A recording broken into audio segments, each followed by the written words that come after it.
శ్రీమాత్రే నమ. జయ గురు దత్తాత్రేయ నమ. ఈ వీడియోలో మనం రవిగ్రహ సంచారాన్ని పరిశీలిస్తూ మార్చి 14వ తారీఖున కుంభరాశి నుంచి మీనరాశిలోకి ప్రవేశించినటువంటి రవి సంక్రమణం, అంటే రవి ఒక రాశి నుంచి మీనరాశిలోకి మారడం అన్నది చాలా ఇంపార్టెంట్ అయిన విషయం. అంటే ప్రతి గ్రహం ప్రతి రాశి మారుతుంటుంది, కానీ ప్రతి నెల ఖచ్చితంగా ఒక రాశి నుంచి ఒక రాశికి సూర్యభగవానుడు మారడం జరుగుతుంటుంది. ఈ సూర్యభగవానుడు మారడం బట్టే మనకి ఋతువులు ఏర్పడుతుంటాయి, అలాగే వర్షాలు పడుతుంటాయి, ఎండలు వస్తుంటాయి. అంటే సమస్త జగత్తు సూర్యభగవాను యొక్క ఆధీనంలో అతను సంచారాన్ని బట్టి ఆధారపడడం జరుగుతుంటుంది. మరి మీనరాశిలోకి ఈ సూర్యభగవానుడు ప్రవేశించడం వల్ల ఎటువంటి ఫలితాలు జరిగే అవకాశం ఉన్నది అన్న విషయాన్ని మనం పరిశీలిస్తే, సూర్యభగవానుడు అగ్నితత్వ గ్రహం. మరి మీనరాశి జలతత్వంతో కూడుకున్నటువంటి గ్రహం. మరి అగ్నితత్వాన్ని కూడుకున్నటువంటి రవి భగవానుడు జలతత్వ రాశిలో ప్రవేశించినట్నే ఎంతో కొంత తన యొక్క ప్రభావాన్ని, అంటే తను ఇచ్చే ఫలితాన్ని తగ్గడం జరుగుతూ ఉంటుంది. సో సాధారణంగా జన్మజాతకంలో కూడా రవి జలతత్వ రాశుల్లో పడినప్పుడు, అంటే కర్కాటకంలో కానీ వృశ్చికంలో కానీ మీనంలో కానీ పడినప్పుడు కంపల్సరీగా జాతకుడు రవి బలహీనుడు అవ్వటం వల్ల అనారోగ్య సమస్యలు, లేదా కొన్ని సందర్భాల్లో ఏదో ఒక వ్యసనానికి, బలహీనతకి బానిస అవ్వడం జరుగుతుంటుంది. సరే, అది పక్కన పెడితే మనకి మీనరాశిలో రాహుగ్రహ సంచారం జరుగుతుంది. ఆ రాహుగ్రహం యొక్క నోట్లోకి ఈ సూర్యభగవానుడు వెళ్ళడం జరుగుతుంటుంది. ఒక విధంగా ఏంటంటే ఇది ఒక గ్రహణం అంటే కాదు, కానీ దీని ఒక గ్రహణ యోగం అని పెద్దవాళ్ళు చెప్తూ ఉంటారంటే అన్ని గ్రహాలు కూడా సూర్యభగవానుడికి దగ్గరగా వచ్చినప్పుడు తమ యొక్క ప్రభావాన్ని కోల్పోవడం జరుగుతూ ఉంటుంది.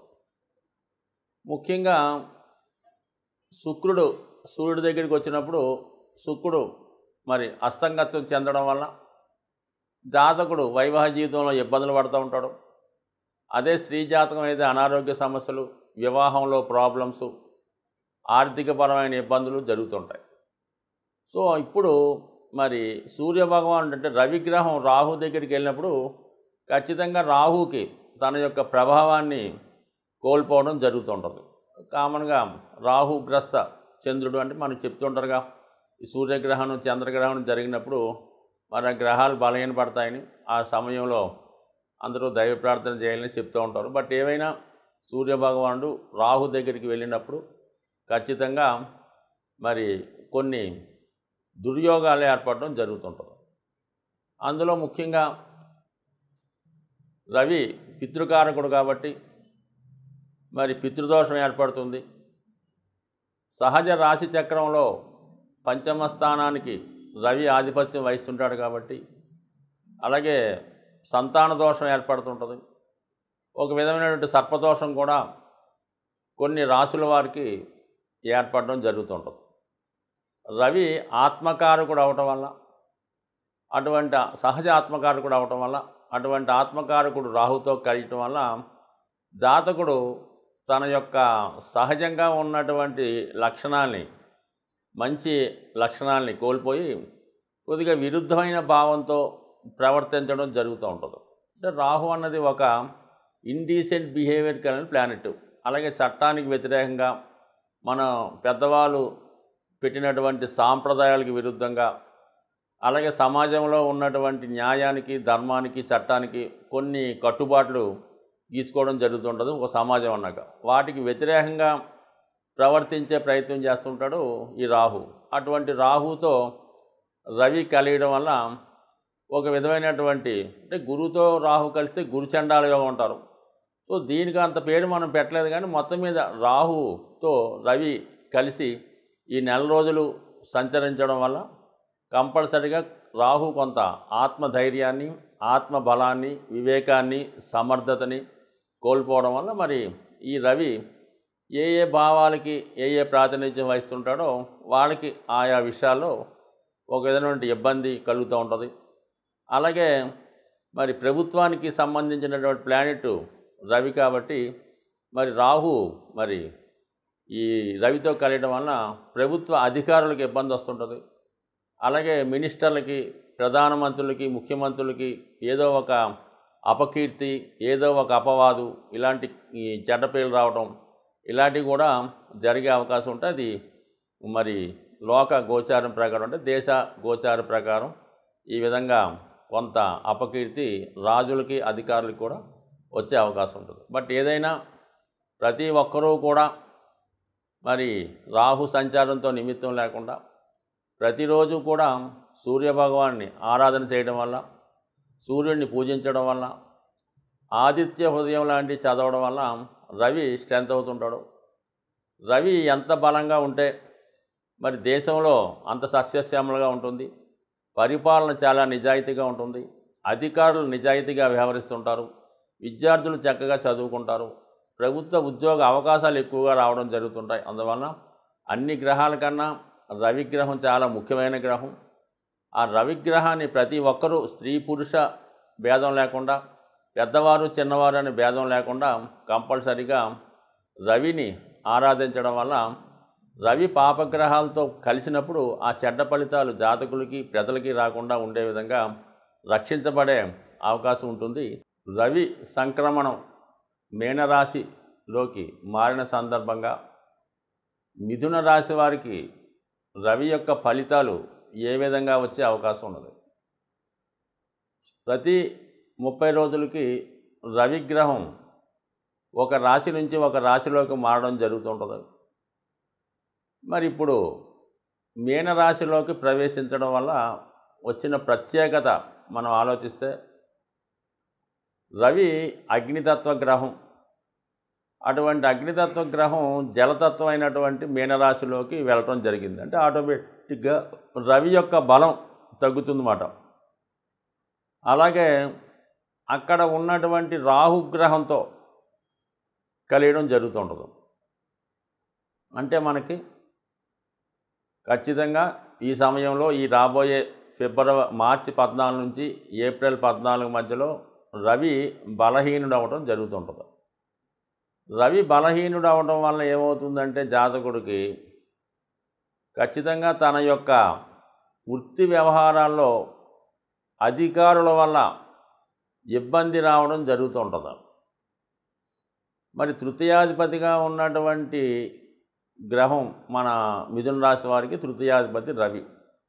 తృతీయ భావమే జాతకుడి యొక్క సామర్థ్యాన్ని పెంచే విధంగా ప్రయత్నం జరుగుతుంటుంది. అంటే అతని యొక్క ఫస్ట్ ఆలోచన అవ్వచ్చు, అతని యొక్క టాలెంట్ అవ్వచ్చు, అతని యొక్క ధైర్య సాహసాలు అవ్వచ్చు, 3వ స్థానం బట్టి ఆధారపడి ఉంటాయి.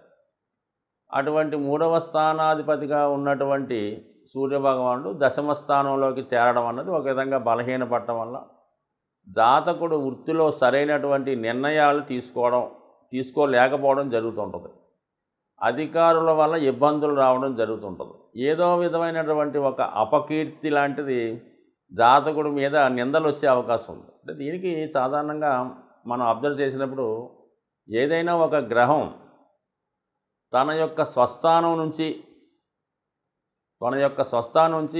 5, 9 భావాల్లోకి మారిన, కేంద్రాల్లోకి వెళ్ళిన అనుకూలంగా ఉంటుంది తప్ప తన యొక్క సహజ ప్లేస్ నుంచి 6, 8, 12 భావాల్లోకి వచ్చినప్పుడు ఖచ్చితంగా ఆ గ్రహం బలహీనమై జాతకుడికి ఆ భావ సంబంధించినటువంటి ఇబ్బందులు కలగడం జరుగుతుంటుంది.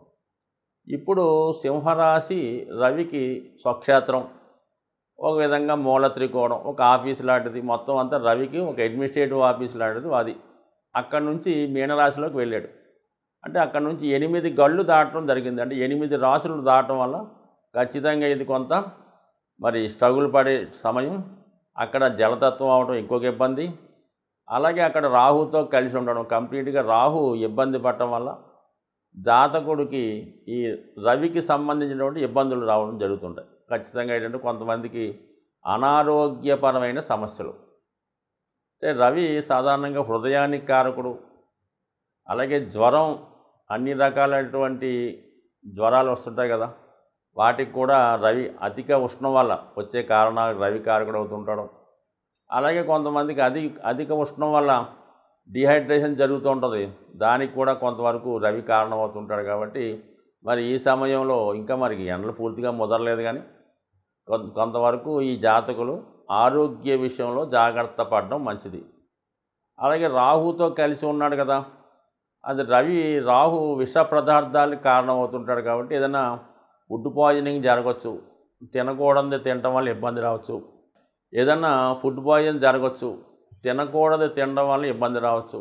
మరి 3వ స్థానం నుంచి 8వ స్థానానికి వెళ్ళినప్పుడు చిన్న చిన్న ప్రమాదాలు లాంటివి కూడా జరిగే అవకాశం ఉంటుంది. అంటే ఇక్కడ 8 మనకు కనెక్షన్ వచ్చిందన్నమాట. 3వ స్థానం అయినటువంటి సింహరాశి నుంచి మరి దశమ స్థానంలోకి కర్మస్థానం అయినటువంటి రవి మారడం, అక్కడ రవి బలహీనపడటం, ఇవన్నీ కూడా జాతకుడికి మరి చిన్న చిన్న ప్రమాదాలు లాంటివి కూడా జరిగే అవకాశం ఉంది. కాబట్టి చాలా వరకు జాతకుడు అప్రమత్తంగా ఉండాలి. అంటే రవి తండ్రి కారకుడు, అలాగే సంతాన కారకుడు కూడా అవుతుంటాడు. మరి ఈ కారణం వల్ల తండ్రి గారికి ఏమైనా హెల్త్ ప్రాబ్లమ్స్ రావచ్చు, లేదంటే వారికి ఏమైనా వాహన ప్రమాదం ఇబ్బందులు జరగవచ్చు, లేదంటే తృతీయ భావం కాబట్టి మీ సోదర వర్గానికి ఇబ్బంది కలగవచ్చు, లేదంటే మీ సంతానానికి ఇబ్బంది కలగవచ్చు. సో ఏదైనా ఈ సమయంలో మీరు అటు సూర్య భగవాన్ని పూజించుకునే విషయంలో ప్రతిరోజు కంపల్సరీగా సూర్య నమస్కారం చేసుకోవడం, ఆదిత్య హృదయం చదువుకోవడం, ఈ విధంగా చేయడం వల్ల ఏమిటంటే రవి బలవంతుడు అవుతాడు.